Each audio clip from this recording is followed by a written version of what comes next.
Untuk Stella Siandelar, 13 Januari 1900. Untuk pergi ke Eropa, sampai nafasku sekarat, itu akan tetap menjadi cita-citaku. Kalau saja aku bisa membuat diriku cukup kecil untuk bisa merangkak dan masuk ke dalam amplop, maka aku akan datang kepadamu, Stella, lewat surat ini, untuk emasku tersayang dan untuk bukan untuk yang lain. Bukan salahku, Stella, jika dari waktu ke waktu aku menulis omong kosong, gamelan di pendopo bisa memberitahumu lebih banyak tentang itu daripadaku. Itu bukan lagu, bukan melodi, melainkan suara dan nada yang begitu halus, yang begitu lembut mengayun-ngayun dalam aman, melayang-layang tanpa tujuan, terjerat bersama di udara.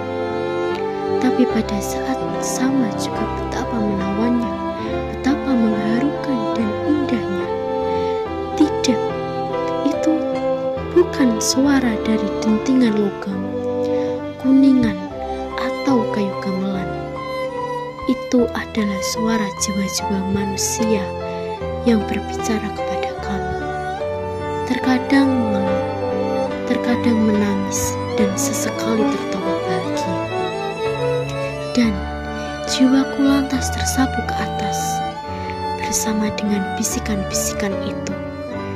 Nada-nada perak paling murni menuju ke langit biru yang paling jernih, menembus mega-mega yang lembut, menuju bintang yang berkilauan.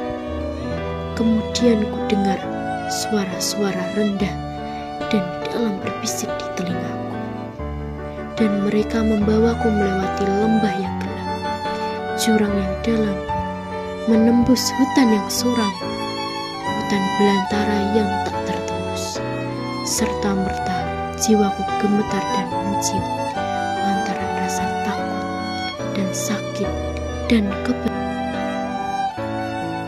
sudah mendengar gini ribuan kali, namun aku tidak mampu menirukan satu nada pun. Sekarang gamelan itu sunyi, aku tidak dapat lagi mengingat satu suara pun. Semuanya telah terhapus dari ingatanku.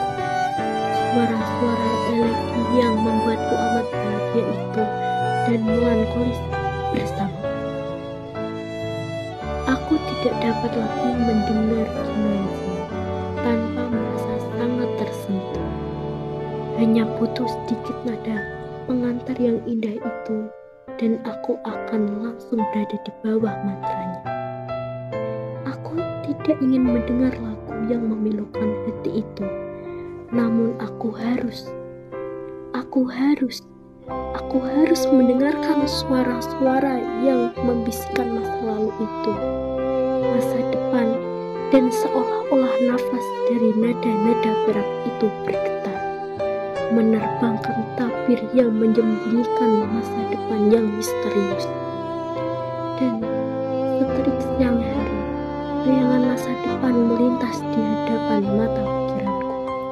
Sebuah getaran melewati diriku ketika aku melihat sosok suram, sosok gelap yang muncul di depanku.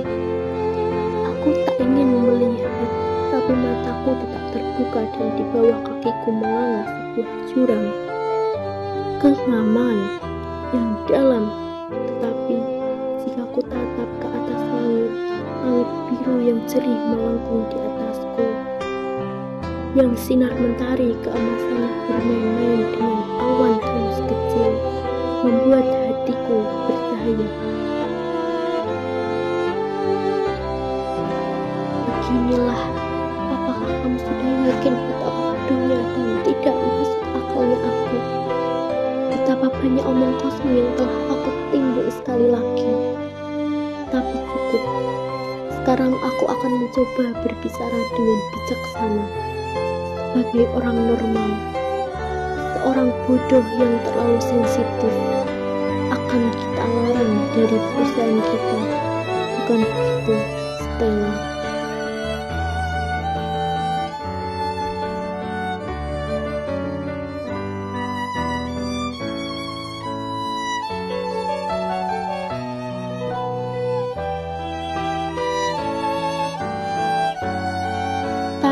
Negeriku yang bermatahari, yang sangat kamu rindukan, telah mengalami banyak hal selain mendapatkan cahaya mataharinya selama beberapa hari terakhir.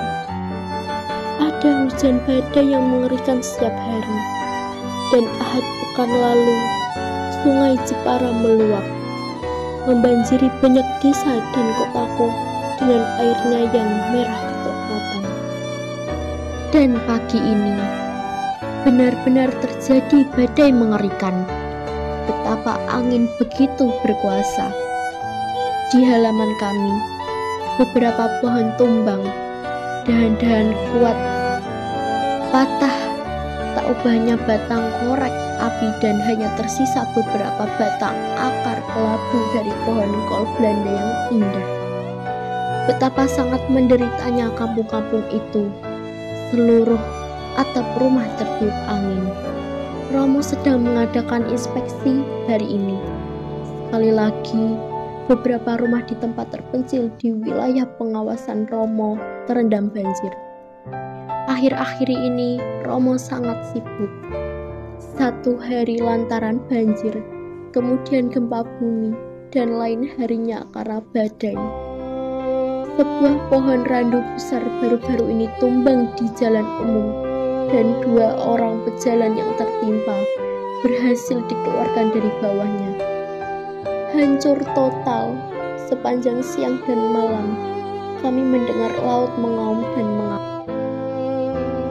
Selamat Hari Kartini, seluruh wanita Indonesia. Gapai cita-citamu seperti langit yang tinggi, karena semangat Kartini muda akan selalu lebih baik daripada sebelumnya.